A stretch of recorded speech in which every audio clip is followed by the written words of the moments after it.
Summit throughout the week. I'm Amy Goodman with Nermeen Sheikh.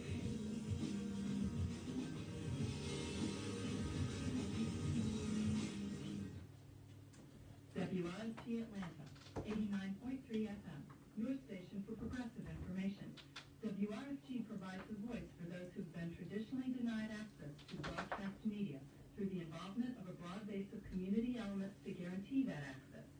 In the utilization of the Foundation's facilities and in its programs, the following communities will receive first priority: those who continue to be denied free and open access to the broadcast media, and those who suffer oppression or exploitation based upon class, race, sex, age, creed, disability, sexual orientation, or immigrant status.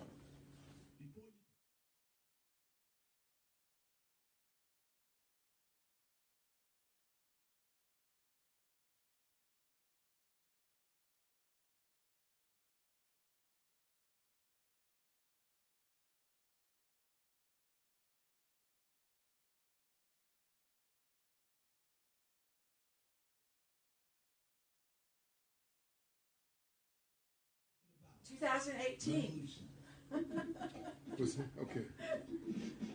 This is Arrested Development. You know, they talk about Even Today in 1992. But I've been playing this since 1992. 1992. And it's still pertinent. It's still relevant. Unfortunately. Unfortunately, yeah.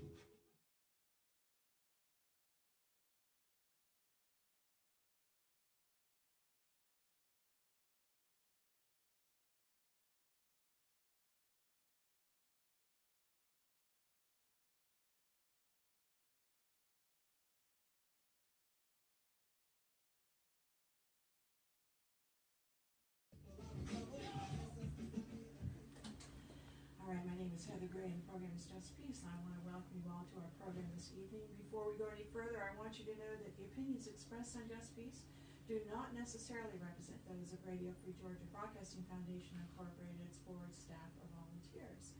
And I'm here with co-producer Ernest Dunkley. And Ernest, you're going to introduce and interview our guest. Go for it. That's right, Heather. I'd like to introduce Mr. Mark Anthony Peterson. And Mr. Peterson has written a book that I'm certain very many people in the audience will be very interested in. It's called Guerrilla-Entrepreneur. How would you pronounce it? The Guerrillapreneur. Guerrillapreneur, that's right. A small business strategy for Davids wanting to defeat Goliaths. And this is what it's really about. And that's really the closest we're ever going to get to magic is what Mark is going to speak to us about tonight. And I'm going to get immediately out the way because Mark has a fantastic life that he's lived and he's got a lot of information. And Mark, go for it, please. Well, thank you so much, Mr. Dunkley, for having me on the show. First and foremost, I started talking about this yesterday. We just wrapped up the Selma Business Pitch Contest in Great Selma, Alabama, and it was a terrific event. And all of what you just mentioned in the book and what we try to preach around David's defeating Goliath was the culmination with that event yesterday.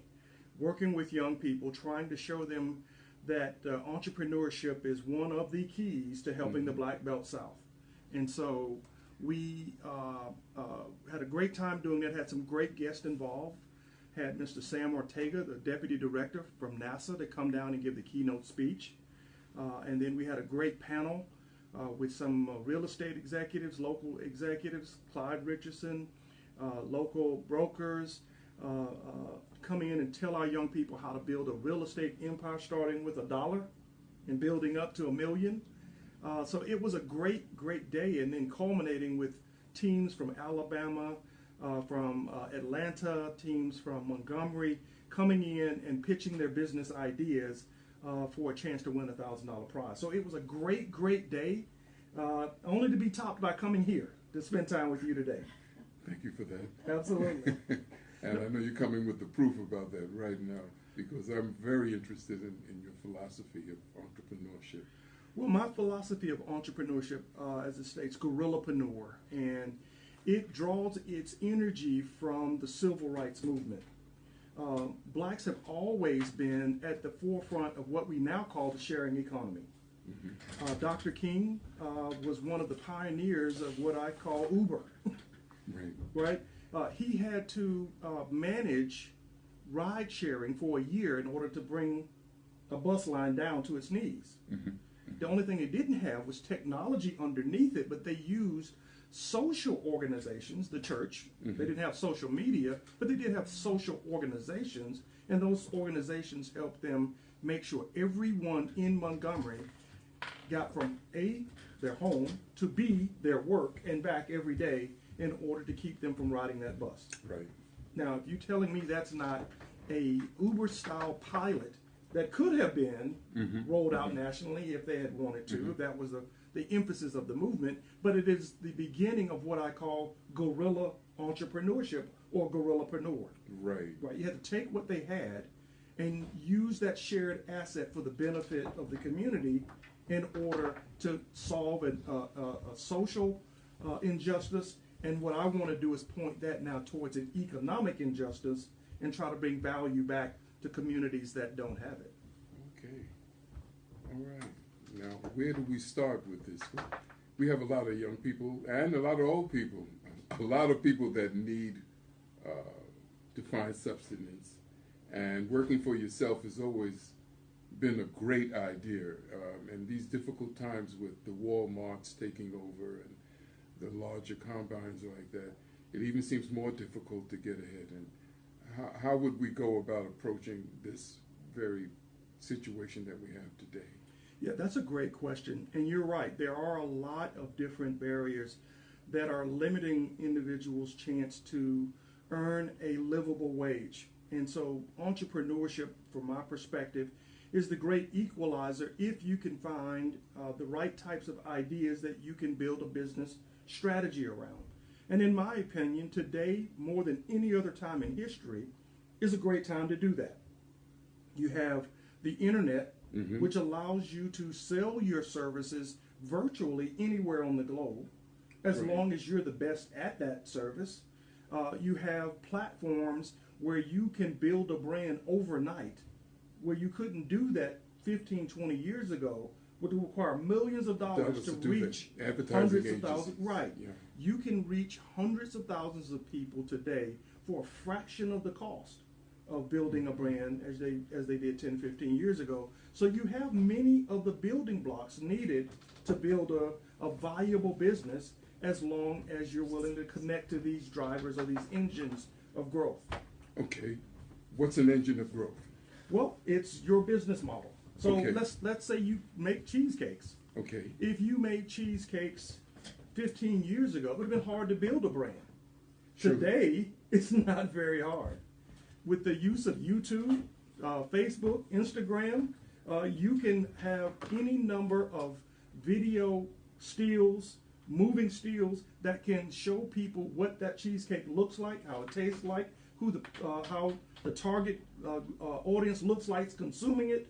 Right. And for fractions, $5, $10, $15, reach 15,000 people within your area of service today with very little cost. So it doesn't necessarily always have to be rocket science. Now that just puts the onus on me at just making the best cheesecake. Right. So use those platforms to do that, and then the brand building part, the social media, getting to 1,000, 10,000, 100,000 people who follow you, that's an exercise as in anything. It's getting out there and finding the people who like what you like, who do what you do, and interacting with those people as you would offline. And so I am passionate about trying to get young people to first perfect the idea. Because once you have the idea, the tools are here today to sell it. Right. So okay. I think we're ready to start. Okay. You spoke about earlier your business project that you did very well. Could you let the audience know what it was? Some of the projects that you've entrepreneured. Right. The last business that we sold was built on this very premise of using shared assets. The business was a biometrics business. We started out with the belief that organizations like eBay and others needed identity verification so that you could sell more expensive items online. So if I wanted to sell a car, I couldn't just list it and have someone trust that it's a real car and that I'm a real person. Mm-hmm. So we thought, let's build a business that lets people go in and prove they are who they say they are. So they put their fingerprint down or their voice down or their face down as a biometric, and Right. then provide all the other documents, passport, ID, driver's license, and we would store all of that information in a database and allow them, whenever they were going to sell an expensive item, Mm-hmm. to put their finger down on a reader, and that would say, yes, that is who I am, and the person who would be storing the items in escrow could then know that they are who they say they are. Okay. So we started out with that as the idea. Unfortunately, what happened to the country was 9/11. And 9/11 shifted the world in a way where it demanded higher security for a number of sensitive positions. For truck drivers, for teachers, Right. for anyone that needed access to secure areas or secure transactions. And the government said we needed a better, more efficient way to collect fingerprints, get them to the FBI, and get results back to the people who were submitting them. And we looked at our infrastructure, and it could do just that. And we were able to take on the giants, the Lockheeds, the Crossmatch, the big companies who were selling equipment. We didn't want to sell people the systems to collect fingerprints. We wanted to buy them and put them in every UPS store and sell access to the equipment. So we were a sharing economy company before sharing economy was cool. Okay. And so that's you, what we so you did. continue to own the machines. You just sort of rented or leased them. Yeah, we sold it by the transaction. Yeah, Okay. so if you needed, one of our customers was Wells Fargo. And whenever any of their people needed to be hired, they would go onto a website, find any one of our machines operating in the Atlanta area or anywhere around the world, register to be fingerprinted, take a barcode receipt into that location, and hand it to one of our users, one of our fingerprint operators, and they would collect the fingerprints and submit them to the FBI. The results would come back, bounce off our servers, and go directly to Wells Fargo. Okay. So it was a great business because we were just selling any available capacity in that machine. Right. The same way Uber sells a open seat in a car. Surely. Okay. Very good. I did have a question for you, and that question was Ernest, this before idea. you ask that question, we're just Yes. going to take a quick break. And we'll be Okay, back in let's just take a second. break. Stay tuned.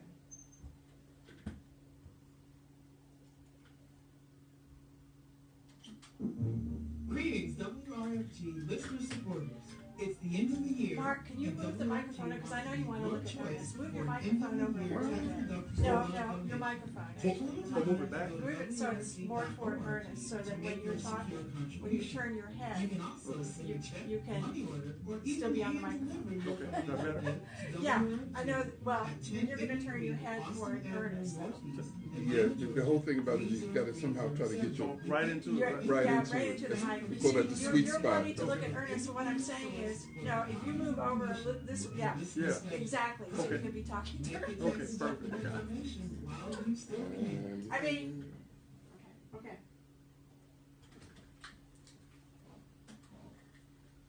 Again, this is Just Peace, and Ernest Dunkley is talking with Mark Peterson. Go ahead, Ernest.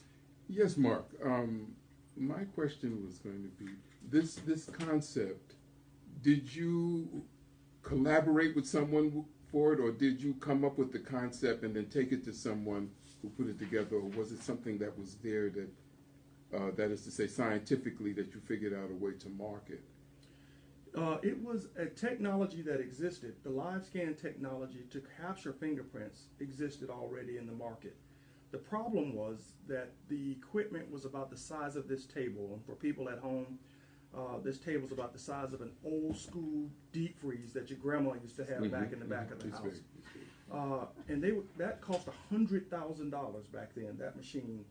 That was very expensive, and only the biggest organizations could afford it. So everybody else used paper cards. And for anyone that watched the old crime shows and saw people get fingerprinted with ink on paper, yes, that's how 90% of the market submitted fingerprints to the FBI. After 9/11, the government said that has to stop. We need results back faster, because mailing those cards to the FBI meant 9 out of 10 times the results came back about 18 weeks later. And after 9/11, when you have to have confirmation that the people who are working in sensitive areas are who they say they are, 18 weeks is way too long to let them run around inside your building. So we've figured the best way to solve that problem was to take these big machines, and instead of selling them one by one, putting them like little Johnny Appleseeds all over the country and letting every organization buy exactly what they need, which is the capacity in it, so they wouldn't have to make a big purchase up front. Right. Okay. And my other question was going to be, and I've sort of just dropped it for the moment, but it has to do with the idea of unique ideas. You mentioned Uber a moment ago, and I remember, I believe, is there a story about someone taking that idea to a Shark Tank at one point, and they were turned down? You have numbers of businesses like Uber, like a FedEx. FedEx was a grad school paper that he got an F on and was told would never work. Right. And the professor even asked the question, who in the world would ever want a package overnight? And so now, billions of dollars later, and everybody wants one. Right. So that's one of the things that we wanted to impose or stress to the young people yesterday at the Selma Business Pitch in Selma, Alabama, was there are no bad ideas. If you believe that there is a problem that exists and you have a unique cut on it, even solutions that exist can be improved upon. Right. I'm sure the horse and buggy was the greatest thing since sliced bread. But then came along the car with the engine, and people were going, wait a minute, I don't know if that's going to catch on. And it did, and now we don't have any horse and buggies. And we're at the next evolution where people were saying, you know what, you don't really have to own that car anymore. Right? The same question I asked about the fingerprint system, which was, you don't have to own that anymore. That big box. Yeah, why don't you just buy your capacity from me, and that'll be more efficient. People are saying the same thing about cars. You don't really have to own that car. Why don't you buy the ride and let a system manage that, that other solution. Expenses. Right, exactly. So if I can push young people to think in those terms, the opportunity for entrepreneurship are huge, right? Right. If I want to have a package delivered, do I have to use UPS? Or can I set up a system that allows people who are going from Atlanta to Montgomery to maybe take a package with them? And there are great companies doing that right now. ZenFast in Ireland just created a crowdsourced delivery company, and they're beating UPS in Ireland. Right? That's not a difficult idea, and it's not a difficult concept to execute. And so I want our young people, particularly in poor and impoverished communities, to realize, hey, the bar is low now for you to get in the game. But getting in the game means you could walk away with hundreds of millions or billions of dollars if your idea can scale. Right. So we want to teach those types of lessons so that we can get young people building. Because genius isn't exclusive.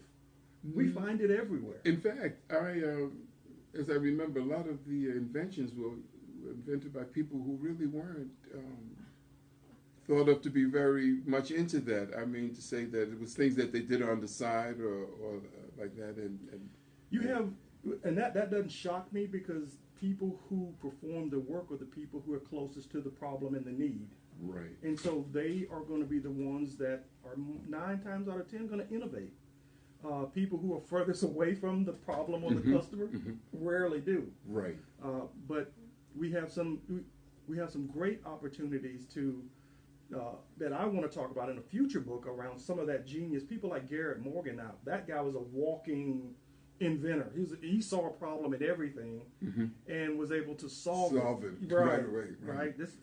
This guy solved so many problems. He was one of 2 people in Michigan with a car at the time when they came out and managed to have an accident.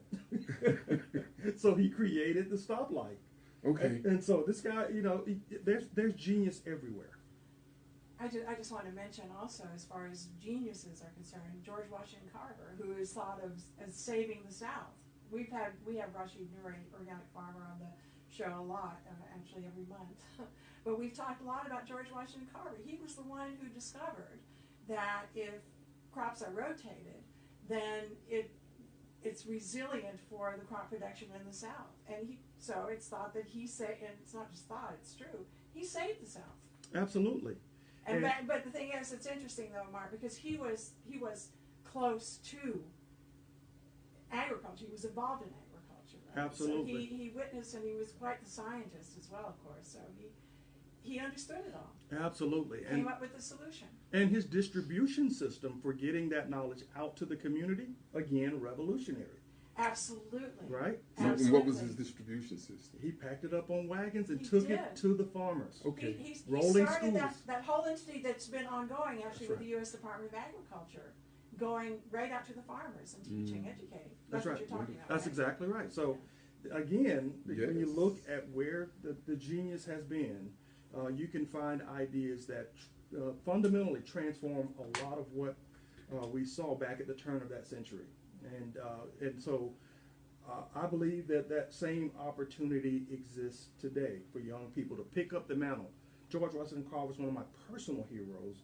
And actually how I got involved with the Selma Business Pitch Contest was that I spent 3 years at Tuskegee running theirs and volunteered to do so because George Washington Carver was my personal hero. And all those stories about his inventions and his distribution systems were the catalyst behind what drove me to get involved with the institution. So, absolutely. That's wonderful. That absolutely makes sense. Yes. You're involved in which is, I guess, time after time is called like new thinking. That is to say that I'm certain that Michelangelo and the inventions that he did were very much similar at that time, that he had ideas that no one was thinking about. And I guess if you were his assistant in his studio, you would be privy to an education Right. that no one else would really have had. Absolutely. Of coming at the realities of the world around you and reorganizing it and coming up with something that no one else is thinking. And to that end, we need more schools like that, because the schools that we have today are teaching you how to follow what a power source wants you to do. Right. And it's not about you thinking outside of that power source. Right. They want to contain and hold everything or buy you out instantly. Right. So these programs that you do, like I know you do a Shark Tank type thing. Yep. I think there should be more of that, things to stimulate people that are thinking, to let them realize that their thinking isn't strange. Right. And that there's a market for it. Absolutely. That would be my goal. If I were Arthur Blank type rich, I'd be doing these every day, everywhere, because I absolutely think you're right. There's a standard education, and that's what our school system offers. But then I think there is an education that can teach you how to think.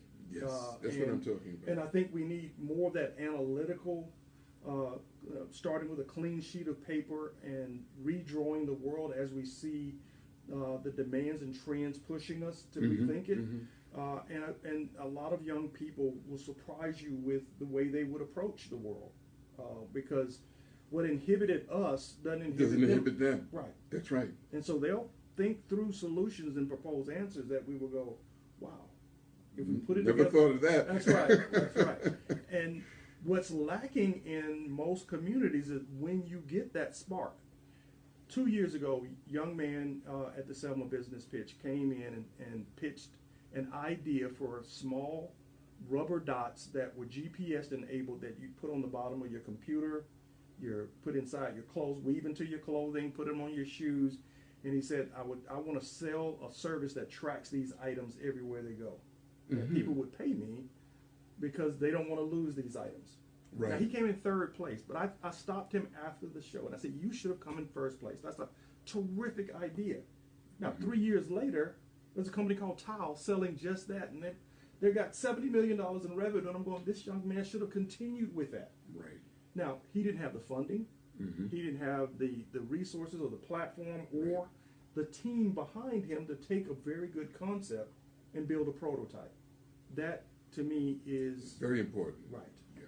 And that's where the drop-off occurs with people who have those kind of ideas because they don't know where that next step is. Right. And I saw that in my own life and growing up in Selma. A lot of very good resources. I started my first business cutting grass. Used the money from cutting grass to buy a Sinclair little computer in a bag. And took that to a gentleman by the name of Mr. Paget, who owned a TV and repair shop. You don't see those anymore because we don't repair TVs and radios. Or air conditioners. Right. And he set me down at a station much like what we're sitting at here and gave me my very first soldering iron. And we sat there and put that computer together.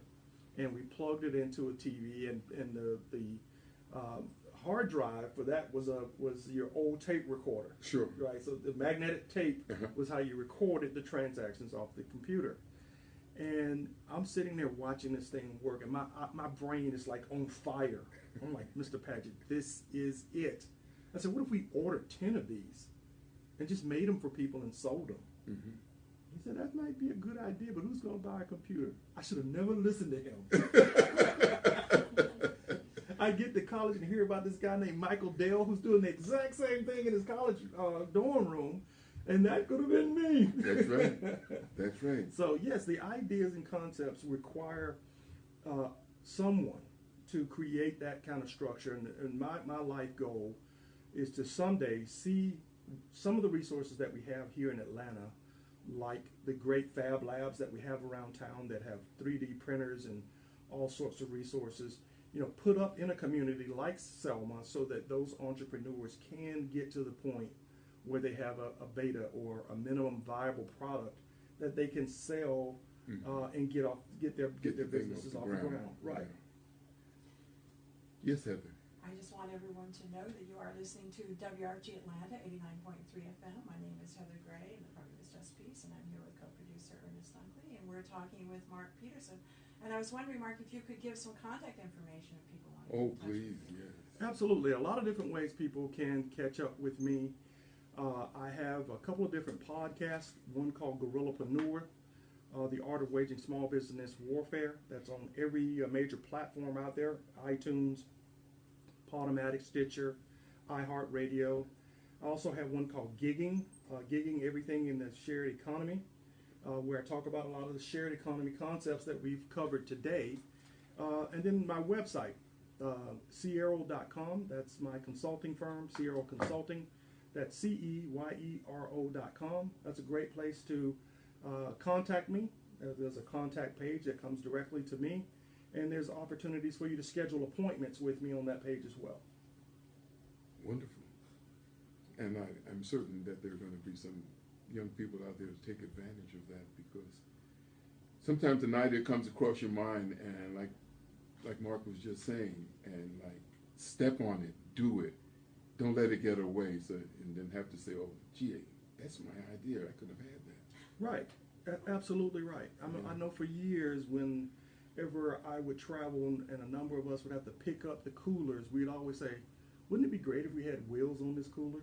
Right? And it doesn't always have to be the rocket science idea. It's an enhancement on an existing platform or technology can be worth billions. Right. And so people shouldn't run away from innovations that can make life better. As long as you can quantify the value of that enhancement, then you're one step towards creating a business. I'm going to jump in here for a moment. I guess I could talk about some personal stuff for just a moment along this line. Sure. I'm originally Canadian, and my father brought our family down here when I was very young. But the reason is because he wanted to get some financial resources to look at improving the dental drill, right? So he was teaching dentistry at Emory for a while, but couldn't get the resources he wanted, so he went into private practice. And then when he went into private practice, he was able to get the resources that he needed. So my father tried all these experiments with water and air and different speeds and different metals, and he developed it. He's known as the father of the high-speed drill. Wow. There you go. But you know, that's just an example, you know, of someone like my dad, right, who had a vision, Right. Mark, and like you're talking about so many of these people, and like George Washington Carver and so forth, having a vision. They understood Right. what a difference this could make. Right. And Absolutely. they just kept on. Right. And I think the thing that I tried to stress yesterday, and I continue to try to stress with a lot of the entrepreneurs, is just that path.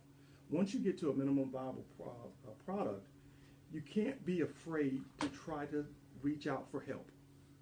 And that's where we see a lot of our great businesses fail. Because they get to that ceiling point where you either break through or fall apart. And breaking through many times requires you to rethink the business model, or at least reinvent your infrastructure so that you can scale. And when I examined the problem, and I gave a speech a few years back at the A.G. Gaston Conference in Birmingham, and at first, the first half of the speech, I may have offended a few people because I said, I don't think the black community needs the government to solve our unemployment problem. When I dug into the numbers, I saw that black businesses don't hire the same number of people that their equivalent white businesses do. We underemploy. And part of that underemployment comes from the fact that we aren't leveraging the same sort of capabilities to give us capacity. Like banks? Banks, or just think about the barbershops that may be just within 10 miles of this studio. None of them work together to even procure the same items so that they can get cheaper. Right. And if you did that, that means he'd make more profit that he could then turn around, he or she could turn around and hire another person. We don't take advantage of tax credits. There are great tax credits out there, like the worker training tax credit that pays you to hire someone from an empowerment zone.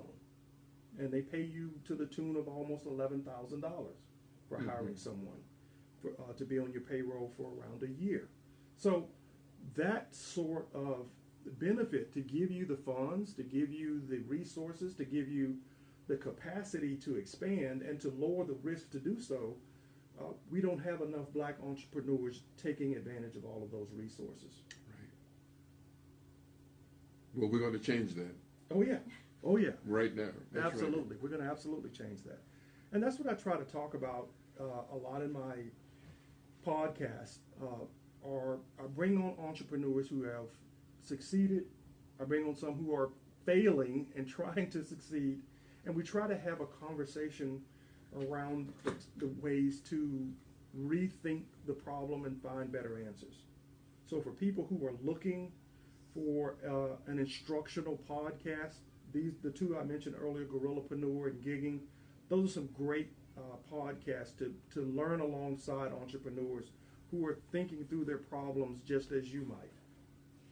I'm just curious, Mark. I mean, here you just had this workshop in Selma, Alabama, and elsewhere. I know you're doing this all over. But what's the response of people? Are they becoming engaged? Are they excited about what you're saying in terms of potential? Or what is the response?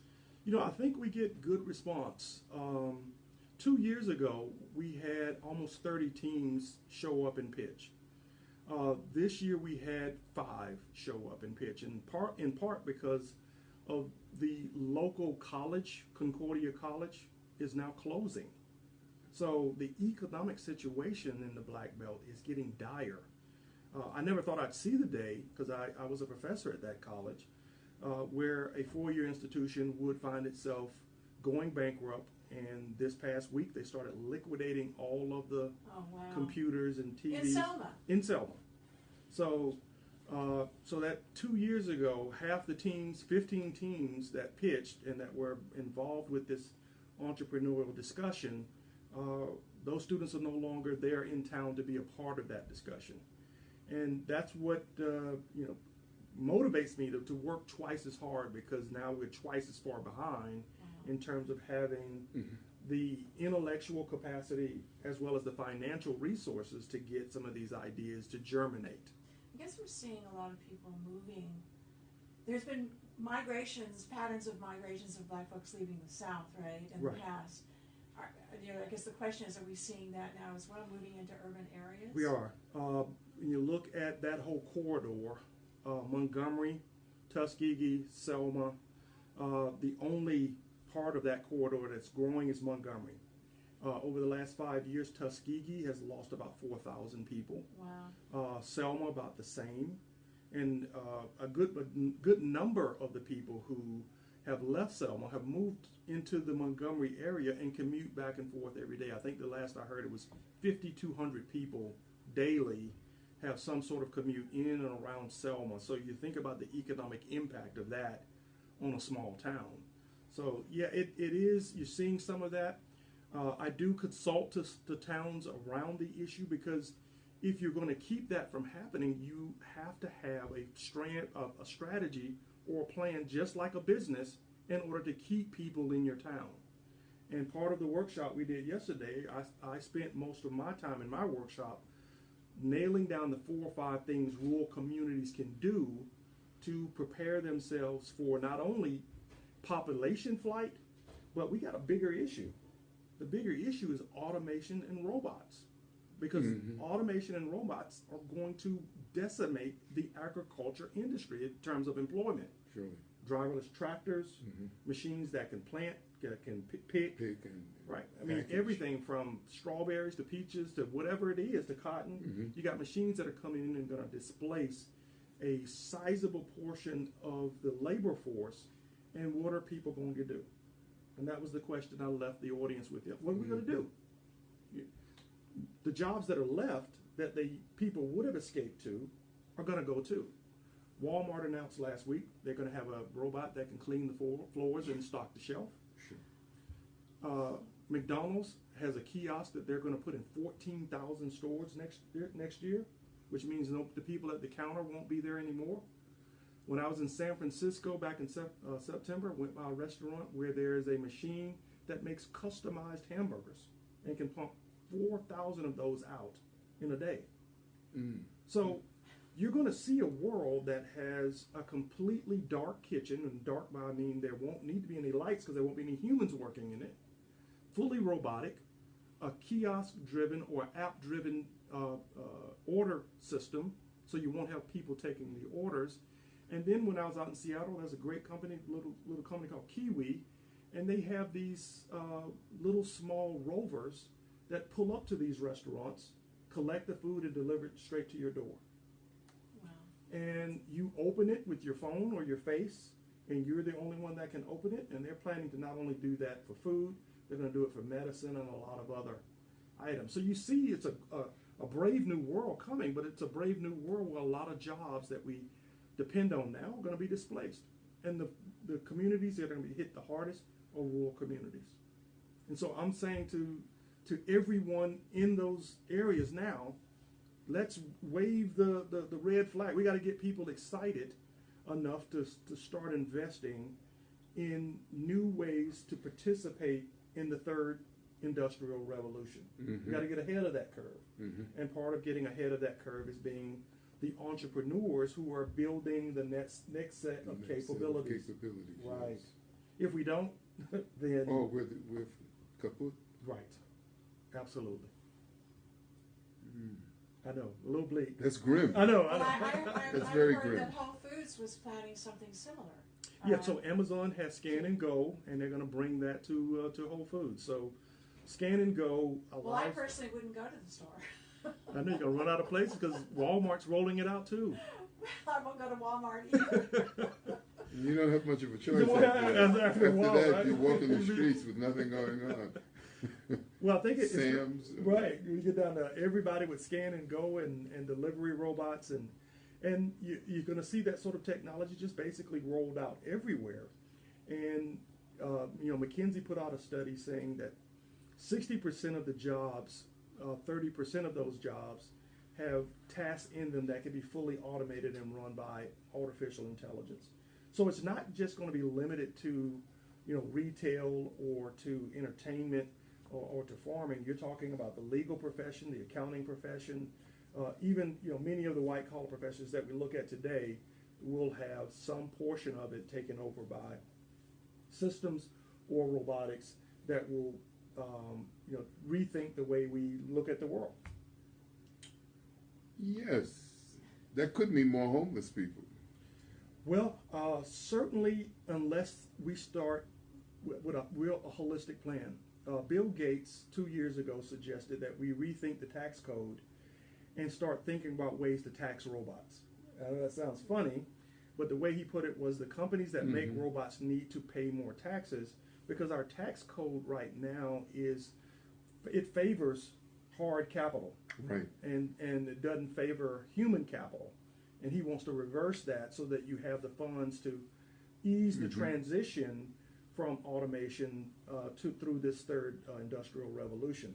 And I agree with him. There has to be there. Some sort of bridge between this great technology and the next, full entry into this revolution, so that people have time to become part of the workforce, what these new jobs are going to be. Because right now, even some of the best thinkers don't know what some of those new jobs are going to be. I can see that there's not going to be enough of jobs for everyone. And well, I think there will be. We you just think don't there know. will be? Oh, yes. The first industrial revolution wiped out 99% of the jobs that were done in the rural communities back when we started getting electricity and the first wave of automation. 99% of the things we used to do, they went away. They went. And then new jobs were created to replace them. Now, those new jobs were created in manufacturing, in urban areas. So you saw that flight that was mentioned earlier. That's why a lot of people left, because we saw machines being able to produce more than humans could. So humans came in and got factory jobs. We'll see another type of revolution like that, where newer jobs will be created, where maybe we're the ones fixing the robots, packing food in the robots, growing the food that'll go into dark kitchens. There may be a lot of other jobs that are created. We just don't know what they all are right now. Okay. Brave new world. Brave. brave. So I'm curious, Mark, because you've been talking about the robot evolution. Right.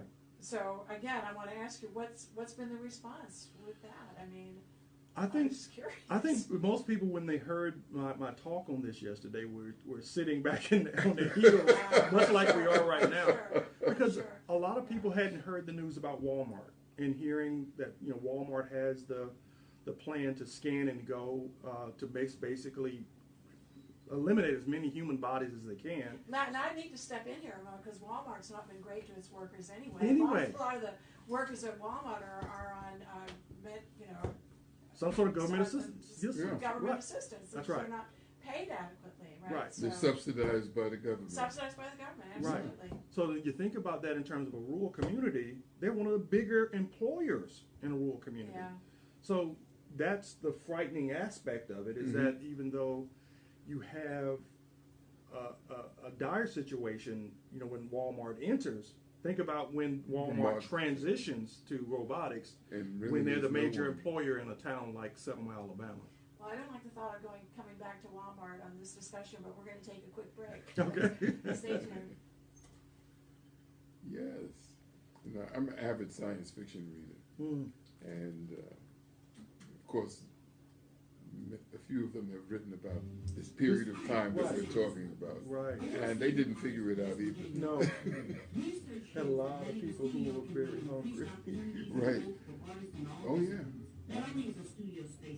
I was quite taken when I was in, like I say, Africa for 15 years. So I used to go to London periodically to do my editing. And that's where I really saw a whole lot of homeless people was in London. And this I'm talking about 25 years ago. Right. You know, camped out like the camp. I mean, unbelievable. And it's growing and growing. Portland, Seattle, land is getting so expensive, and you know we're seeing so many trees that are producing huge amounts of homeless people in these major industrial areas. Absolutely.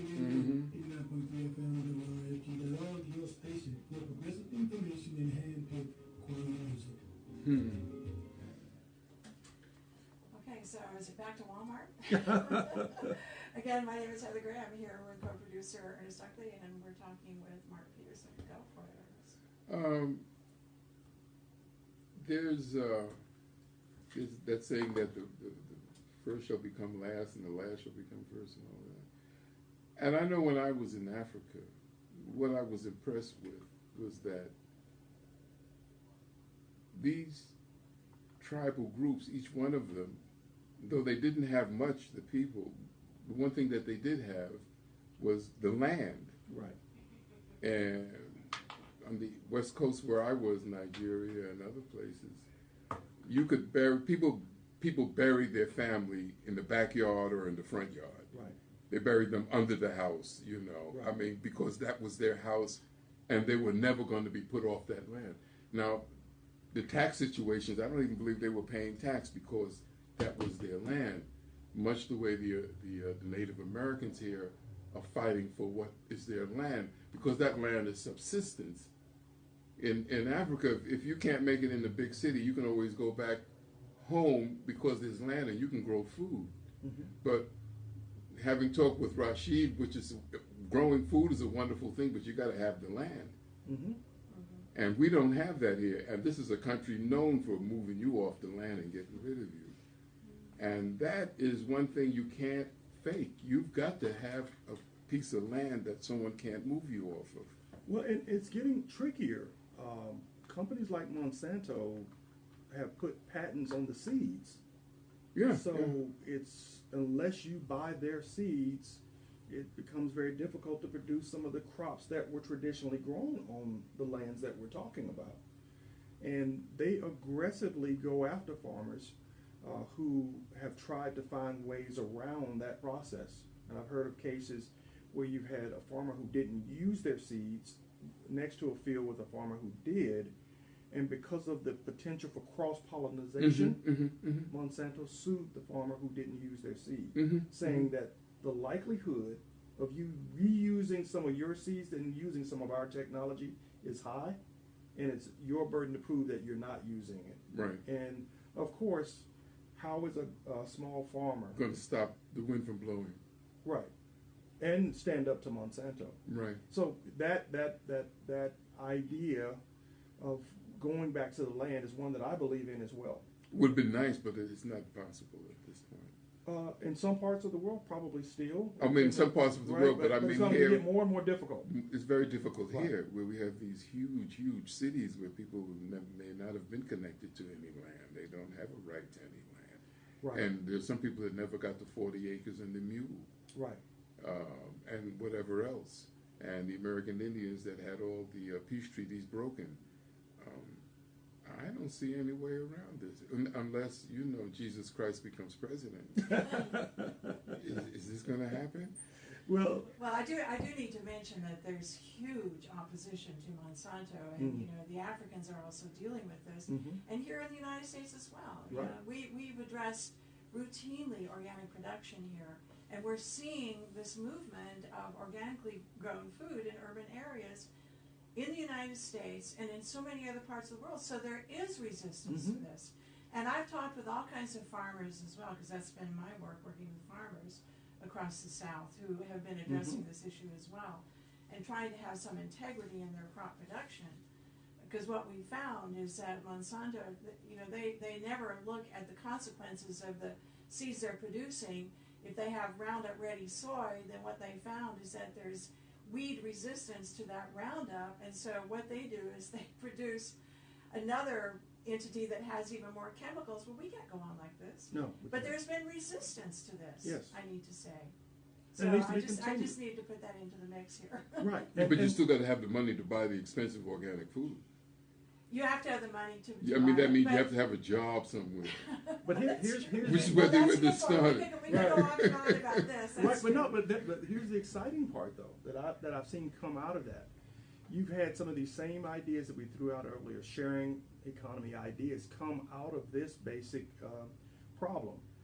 There are people in rural communities who are selling access to their land to people in New York, Mm-hmm. who are crowdfunding and crowdsourcing the growth of certain crops. Sure. And then they pack up a box and ship it to New York for people who want the organic potatoes and We were doing organic that here. greens. Rashid was Right. doing that. People are doing it with cows. Yeah. There's a new startup that lets people crowdsource the cow from birth all the way up to its demise, where they get the milk and all the other stuff shipped back out to the people who Right. own shares in that individual cow. So I do think there are ways for people to utilize the platforms that we're talking about. Oh no, there definitely are. Right, to give us at least a head start in rethinking these problems. So that's the beauty. That's the thing I love about entrepreneurship, is that every time there's a problem, that to me, There's a way to solve it. There's that's right. And I do want to mention also that as far as agriculture is concerned, black farmers is concerned, that black farmers in the 1990s filed suit against the U.S. Department of Agriculture. It was the largest class action lawsuit ever filed against the U.S. government. So there was more than $1 billion that went out to the black community. It didn't solve all the problems, mind you. Right. But one of the issues, though, Ernest, along the lines of what you're saying, is that farmers, when they were, for example, attempting to get a loan from the USDA, they were so discriminatory that it created serious problems for farmers. Yeah, they lost their land. But they many of them did. But they responded with this lawsuit. It's again. No, I mean, it's wonderful, it's not but solving everything. Forgive me. I just want to mention also that in some of the research that we've done, we found that farmers, that husbands and wives, the husbands or the male farmer wants their children to work with them on the farm, but the mothers have seen so much discrimination, and I'm talking about black farmers here, so much discrimination from the USDA, right? From both their grandfathers, their fathers, and then their husband. They don't want their children to experience that. They'd rather have their children go out to New York and work in some kind of business up there than staying on the farm. So I'm telling you, I'm sure you already know, there are these challenges that we face because of the outrageous system in the United States, racism and white supremacy and so forth, that's created so many of these problems. Yeah, I would agree. I just wish there was a re-education around wealth building versus having a great job. Because land versus a great job, to me, land wins every time. oh yes. And we have walked away from wealth chasing jobs and not getting anywhere near away from racism, because racism will follow you wherever you are. And so the opportunity for young people to understand that if you truly want a seat at the table, you have to have capital. You have to have assets. This is capitalism. And so There we go. That's the to important. participate in capitalism. Now we've got you have to have- there's the elephant in the room. Right. And that's my whole drive behind entrepreneurship. I want people to build wealth, because wealth is the key to getting in the room. Wealth is the key to getting at the table. Accumulated, directed wealth is a way to reshape your community. For sure. And if we walk away from that, to sell your labor to someone who then has control over all of that, you've lost the game right there. And that's what has happened to a lot of the rural communities and a lot of black farmers. You're absolutely right. Saw it and seeing it in Selma almost every day. Absolutely, no question. Our time is going quickly, but before we end the program, I want to make sure that you give your contact information again, Mark. Please do that. Well, thank you. Individuals who are looking to learn a little bit more about what I do can start first at our website, Ceyero.com, CEYERO.com. That's the website for my consulting firm, Ceyero Consulting. They can also find me at one of my podcasts, Gorillapreneur, The Art of Waging Small Business Warfare. You can find it on the Apple platform, Google Play, Stitcher, all the major platforms, as well as my podcast, Gigging, Everything in the Shared Economy. So if you want to learn about entrepreneurship and how to take on be a David to take on Goliath, or focus on learning more about the shared economy, those are two great places to start. Mark, thank you so very much. No, thank you. This has been an honor. As I mentioned before, I grew up on community radio in D.C. and came in and swept floors and volunteered because I believe this is the bloodline of the community. This is the future. This is part of the internet of future. Yeah. And so I thank you for blessing me with the time to be here, and absolutely enjoyed it. It goes both ways. So Ernest, we need to get Mark back and open up the phone lines so people Oh call yes, in. Mark. So we'd like to do that. We haven't even tapped Mark No, there I'm yet. sure Mark has other information for us. Absolutely. All right, I'm going to ask everyone to stay tuned for Revolutionary African Perspectives, and we'll be back next week. Stay tuned. Who's that on the phone? So you got a call right at the end, right?